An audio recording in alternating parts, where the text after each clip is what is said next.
అనధికారిక వెంచర్స్ లో ప్లాట్స్ కొనుగోలు చేసిన వారు నిర్భయంగా ఎల్ఆర్ఎస్ ఫీజు చెల్లిస్తే సకాలంలో ప్రొసీడింగ్స్ అందజేస్తామని town planning director Devender Reddy స్పష్టం చేశారు.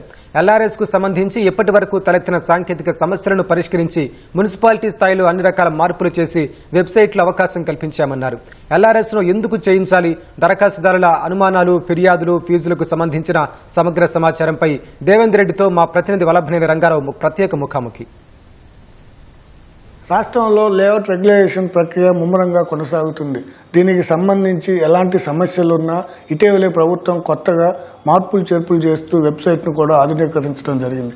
అయితే ఇప్పుడు ఎల్ఆర్ఎస్ ప్రక్రియకు సంబంధించి ఎలా కొనసాగుతుంది, దీంట్లో వస్తున్నటువంటి మార్పులు చేర్పులు ఏంటి అనే అంశాన్ని director town planning Devender Reddy గారు మనతో ఉన్నారు. వారిని అడిగి మరిన్ని వివరాలు తెలుసుకుందాం. సార్ నమస్తే సార్, ఎల్ఆర్ఎస్ ప్రక్రియ ఎలా కొనసాగుతుంది, ఏంటి, ఇప్పటి వరకు ఎన్ని అప్లికేషన్లకు ప్రాసెస్ జరిగింది? ఇప్పటి వరకు మనకు టోటల్గా 25,67,107 అప్లికేషన్స్ మనకు ఎల్ఆర్ఎస్ కింద మనం రిసీవ్ చేసుకున్నాము. సో ఇది 2020 స్కీమ్ ప్రకారము. దీంట్లో మనము ఈ గవర్నమెంట్ ల్యాండ్స్లో ఉన్న అప్లికేషన్స్ కానివ్వండి, లేకపోతే వాటర్ బాడీ దగ్గరలో ఉన్న అప్లికేషన్స్ అవి తొలగించిన తర్వాత బ్యాలెన్స్ ఏవైతే 20 లక్షల అప్లికేషన్స్ ఉన్నాయో ఆ 20 లక్షల అప్లికేషన్స్కు మనము ఆటో ఫీ జనరేషన్ చేసాం. ఇది రీసెంట్గా గవర్నమెంట్ అమెండ్మెంట్ రూల్స్కు అమెండ్మెంట్ చేస్తూ కొంచెము ప్రొసీజర్ కూడా చాలా సింప్లిఫై చేశారు. ఇంతకుముందు రెవెన్యూ, ఇరిగేషన్ అన్నీ కూడా కంబైన్డ్గా కలిసి ఇన్స్పెక్షన్ చేయాల్సి ఉండే.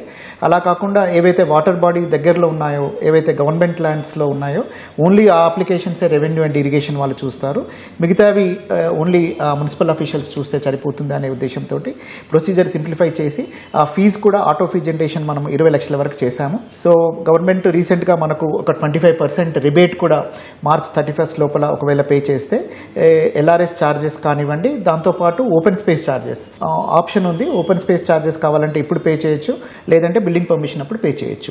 ఒకవేళ మీరు రెండు ఇప్పుడు పే చేస్తే దాంట్లో 25% రిబేట్ రెండిట్లో వస్తుంది. ఒకవేళ ఓన్లీ ఎల్ఆర్ఎస్ ఛార్జెస్ మాత్రమే పే చేస్తే దాని వరకే 25% రిబేట్ వస్తుంది. సో ఇప్పటి వరకు ఈ ఫెసిలిటీని ఆల్మోస్ట్ మనం 20 లక్షల అప్లికేషన్లు వేస్తే దాంట్లో 3,25,535 మంది యూజ్ చేసుకున్నారు.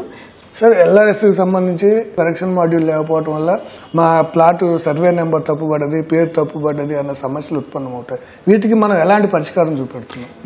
ఇది మనము ఎల్ఆర్ఎస్ ప్రాసెస్ స్టార్ట్ చేసినప్పుడు మనకు ఫస్ట్ ప్రాబ్లం ఇదే మనకు అక్కరైంది. చాలామంది సార్ మేము సర్వే నెంబర్ తప్పు రాసాము, లేకపోతే ప్లాట్ ఎక్స్టెంట్ తప్పు రాసాము, లేకపోతే మా పేరులో ఏదో ఇనిషియల్ తప్పు ఉన్నాయి, ఇలా చాలా ఇష్యూస్ మనకు రేస్ చేశారు.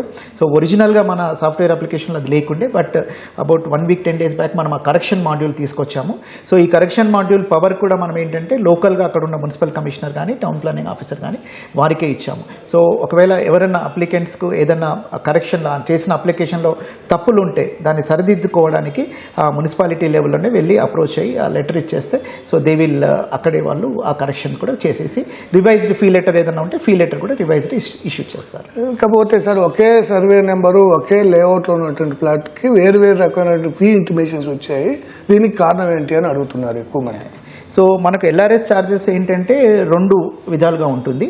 ఒకటేమి ఎక్స్టెంట్ ఆఫ్ ప్లాట్ బట్టి మన ప్లాట్ ఏరియాని బట్టి రేట్ ఇంక్రీజ్ అవుతుంది. ఒకవేళ ఎక్కువ ప్లాట్ ఏరియా ఉంటే basic value will be more. So రెండవ పారామీటర్ ఏంటంటే మనకు బేసిక్ వాల్యూ మీద percentage of charges will be decided అన్నట్లు. సో ఇక్కడ బేసిక్ వాల్యూ ఏమవుతుంది అంటే మనము మ్యాపింగ్ చేసాము, రిజిస్ట్రేషన్ డేటా నుంచి తీసుకొని బేసిక్ వాల్యూ మ్యాప్ చేసి ఆటో ఫీ క్యాలిక్యులేట్ చేసాము. బట్ కొన్ని చోట్ల ఏమవుతుందంటే డాక్యుమెంట్ వాళ్ళు రిజిస్ట్రేషన్ చేసుకునేటప్పుడు బేసిక్ వాల్యూ కన్నా ఎక్కువ చేసుకున్నారనుకోండి, దెన్ ఆ ఎక్కువ చేసిన వాల్యూ ప్రకారము ఈ ఎల్ఆర్ఎస్ ఛార్జెస్ క్యాలిక్యులేట్ చేయబడతాయి. కాబట్టి అక్కడ ఆ డిఫరెన్స్ ఉంటుంది. కొన్ని చోట్ల సర్వే నెంబర్ కూడా డిఫరెంట్ అవుతే maybe rates will be different అయ్యే ఛాన్సెస్ ఉన్నాయి. అంటే సేమ్ లేఅవుట్లో మెయిన్ రోడ్ ఫేసింగ్ ఉంటే ఒక రేట్ ఉంటుంది, లోపలికి ఉంటే ఒక రేట్ ఉంటుంది. ఆ డిఫరెన్స్ కూడా వచ్చే ఛాన్స్ ఉంది. ఒకవేళ ఎవరికన్నా అప్లికెంట్స్కి ఏదన్నా స్పెసిఫిక్గా రేటు చాలా తప్పు పడింది, లేకపోతే చాలా ఎక్కువ పడింది అనే వాటికి కూడా మనం ఈ కరెక్షన్ మాడ్యూల్లో ప్రొవిజన్ ఇచ్చాము. So if they can get a correct market value ఆ పర్టికులర్ ప్లాట్కి సర్వే నెంబర్కు మార్కెట్ వాల్యూ ప్రొడ్యూస్ చేస్తే మున్సిపల్ కమిషనర్ లెవెల్లో రెక్టిఫై చేసి మళ్ళీ అప్లికెంట్ ఇన్ఫార్మ్ చేస్తున్నాం. అంటే ఎల్ఆర్ఎస్ అప్లికేషన్ చేసేటప్పుడు మా ప్లాట్ ఎఫ్టీఎల్లో లేదు, బఫర్ జోన్లో లేదు, కానీ ఇప్పుడు వచ్చేసరికి ఎఫ్టీఎల్లో ఉంది, బఫర్ జోన్లో ఉందన్న కారణంతో మాకు ఫీజు కట్టేందుకు అవకాశం ఇవ్వట్లేదు అన్న సమస్య కూడా ఉంది. వీటికి ఎలాంటి పరిష్కారం ఉంటుంది? అంటే మనము ఒరిజినల్గా సింప్లిఫికేషన్ చేసినప్పుడు కూడా ప్రొసీజర్లో క్లియర్ కట్గా ఏంటంటే ఏవైతే వాటర్ బాడీ పక్కలో ఉన్నాయో, ఏవైతే గవర్నమెంట్ ల్యాండ్స్ దగ్గరలో ఉన్నాయో వాటికి మాత్రము మనము సబ్సిక్వెంట్ స్టేజెస్లో అంటే రెవెన్యూ, ఇరిగేషన్ వాళ్ళందరూ ఇన్స్పెక్షన్ చేసిన తర్వాత we will issue fee letters. అంటే ఫీ ఇంటిమేట్ చేయని వాటికి తర్వాత సపరేట్ కమిటీ ద్వారా మీరు వాటి ఫీల్డ్ ఇన్స్పెక్షన్ అయ్యాక ఎగ్జాక్ట్లీ తర్వాత మనం వాళ్ళకి ఇన్ఫార్మ్ చేస్తాం. ఒక వారం రోజుల లోపల ప్రొసీడింగ్స్ ఇష్యూ చేయాలనేది మేము ఒక టార్గెట్ పెట్టుకున్నాము.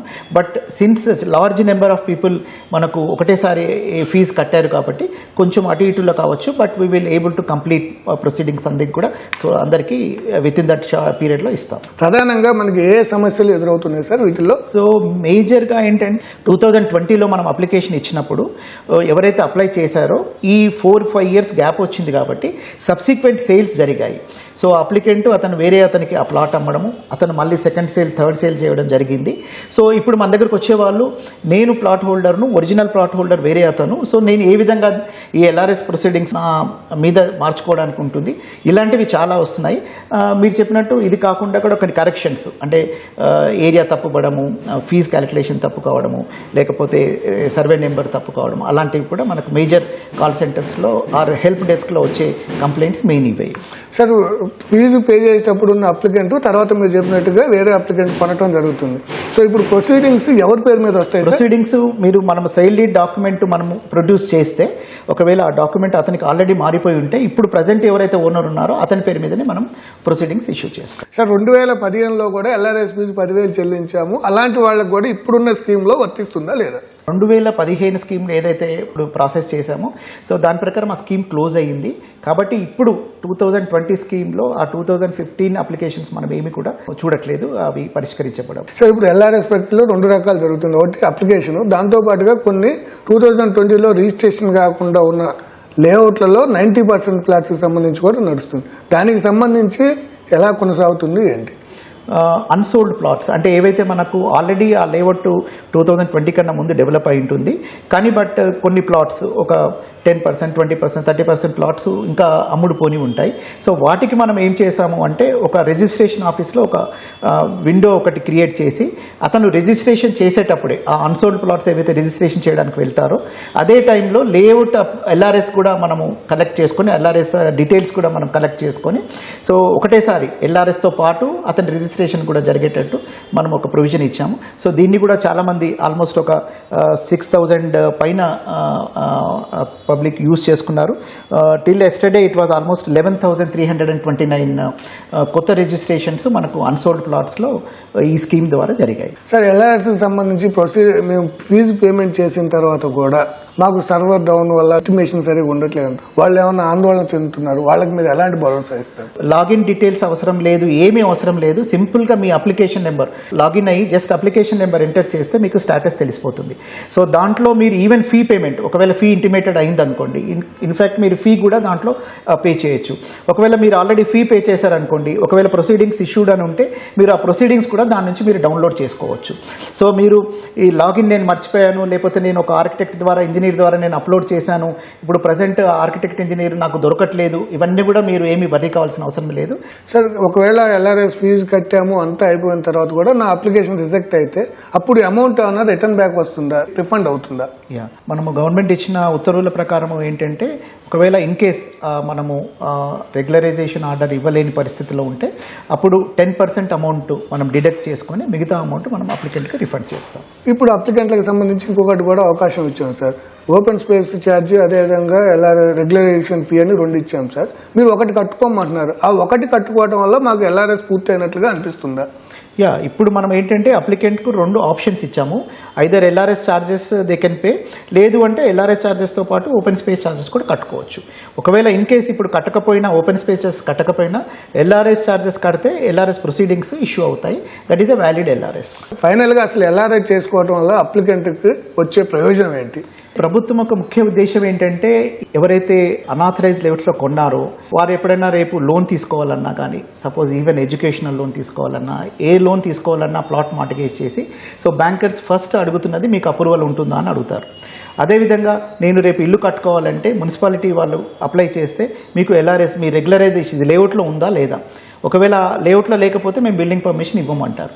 సో తెలుసో తెలియకో చాలామంది ఈ అనాథరైజ్ లేఅవుట్స్లో ప్లాట్లు కొన్నారు కాబట్టి వారు ఇబ్బంది కలగకుండా సో గవర్నమెంట్ ఈ ఏదైతే స్కీమ్ తీసుకొచ్చారో దీన్ని యూజ్ చేసుకుంటే రేపు మనకు ఫైనాన్షియల్ ఇన్స్టిట్యూషన్స్లో మార్టిగేజ్ పర్పస్ కానివ్వండి, లేకపోతే మనం సొంతంగా ఆ ప్లాట్లో ఇల్లు కట్టుకోవాలన్నా కానీ చాలా ఇబ్బంది లేకుండా సాఫీగా జరుగుతుంది. Okay sir, thank you.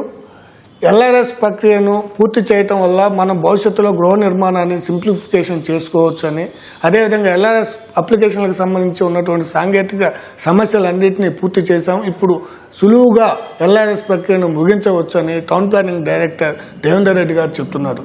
Rangarao, ETV news, Hyderabad.